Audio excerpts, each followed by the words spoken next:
एकदम नवीन पद्धतीने कळण्याची भाकर ठेचा हे तर आपल्याला सर्वांना माहीतच आहे, पण त्यासोबत ही शेंगदाण्याची पातळ चटणी तर तुम्हाला पण करायची आहे का?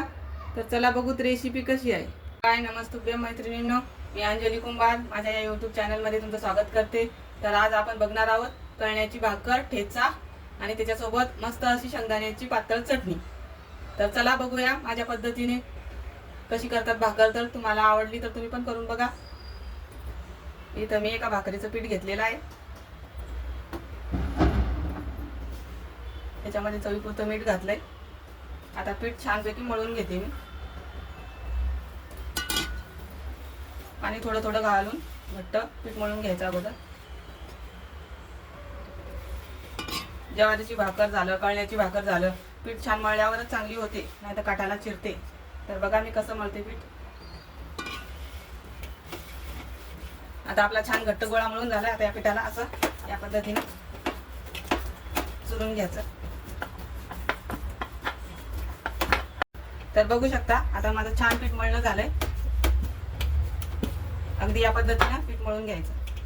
आता आपण ही भाकर थापून घेऊ. तर आपण याची भाकर थापून घेऊ.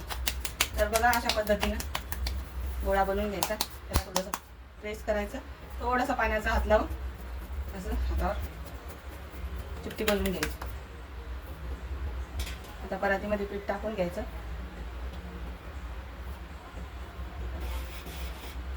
माझी भाकर थापणं होती तोपर्यंत मी तवा टाकते.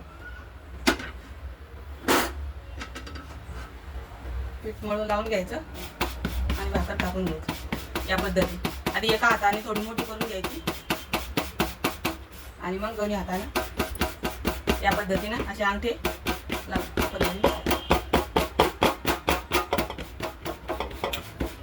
बघा किती छान झाली आपली भाजी भाकर तयार. बघू शकता इथं आपला तवा छान गरम झालेला आहे. आता मी याच्यावर थोडंसं मीठ टाकून घेते.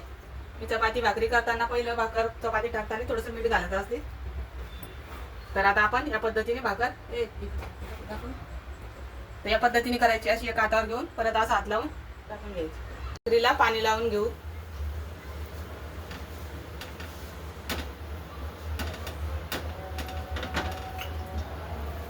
या पद्धतीने पूर्ण भाकरीला पाणी लावून घ्यायचं.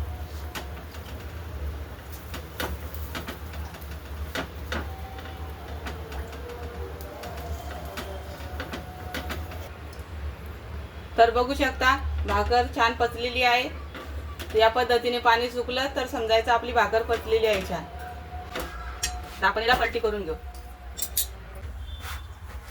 तर बघू शकता आपली छान भाजलेली खालून भाकर आपण आता पलटी करून घेऊ. तर बघू शकता किती छान टम्म फुगलेली आहे. तर बघू शकता आपली भाकर छान फुगलेली आहे. आता आपण काढून घेऊ आणि दुसरी पण या पद्धतीनेच मी करून घेते.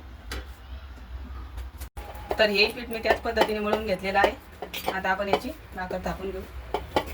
हे त्यापेक्षा थोडं चिकट असते. तर आता त्याच पद्धतीने मी ही भाकर थापून घेते. खाली पीठ टाकून घ्यायचा. पिठाचा हात लावून या पद्धतीने मोठी कर.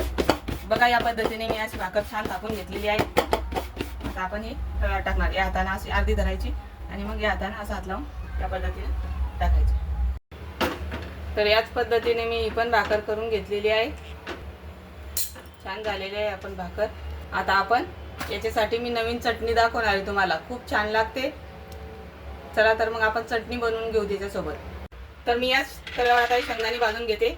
आपण ठेचा आणि कळण्याची भाकर नेहमीच खातो, पण तुम्ही या पद्धतीची शेंगदाण्याची चटणी पातळ चटणी करून नक्की बघा. खूप छान लागते कळण्याच्या भाकरीसोबत. तर बघा माझे शेंगदाणे छान लालसर रंगावर भाजून झालेली आहेत. कमी गॅसवरच भाजायचे शेंगदाणे, मस्त भाजले जातात खरपूस. तर आता मी हे एका प्लेटमध्ये काढून घेते. आता हे थंड होऊ देऊत आपण आणि मग आपण याची चटणी बनवून घेऊ. तर इथं आपले शेंगदाणे गार झालेले आहेत. आपण आता याची चटणी वाटून घेऊ. ते मी सगळं भांड्यात टाकून घेते. चवीपुरत्या मिरच्या, 2-3 कढीपत्त्याची पानं, 4-5 लसणाच्या पाकळ्या आणि कोथिंबीर. चवीपुरतं मीठ घालायचं याच्यामध्ये. चवीपुरतं मीठ. तर आता मी हे मिक्सरला फिरून घेते. तर तर बघा या पद्धतीने मी काढलेला आहे. आता आपण या बाउलमध्ये काढून घेऊ. तर इथं आपली तयार आहे कळण्याची भाकर छान, ठेचा आणि त्याच्यासोबत शेंगदाण्याची पातळ चटणी. तर तुम्हाला ही माझी रेसिपी कशी वाटली नक्की कमेंट करून सांगा आणि तुम्ही पण करून बघा. तुम्हाला जर या पिठाची रेसिपी हवी असेल तर मला कमेंट करून सांगा की पीठ कसं बनवायचं. धन्यवाद.